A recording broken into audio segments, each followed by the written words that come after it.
بسم اللہ الرحمن الرحیم۔ ساری پریشانیاں دور کرنے کا اور راحتیں حاصل کرنے کا قرآنی اور نبوی نسخہ۔ ان اذکار کے پڑھنے کا اہتمام کیجیے۔ ان کی کوئی تعداد مقرر نہیں ہے، آپ جتنا پڑھنا چاہیں پڑھ سکتے ہیں۔ کم از کم صبح و شام 3 مرتبہ پڑھ لیجیے۔ اسے اپنی زندگی کا معمول بنا لیجیے، بہت فائدہ ہوگا انشاءاللہ۔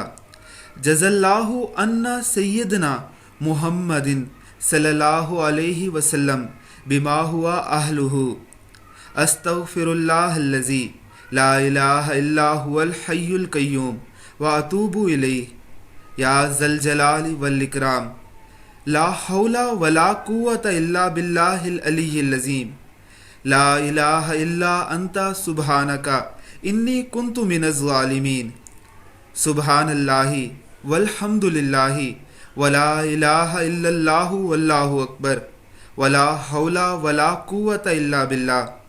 اللہ رب العزت کی ذات ہم سب کو توفیق عطا فرمائے، آمین ثم آمین۔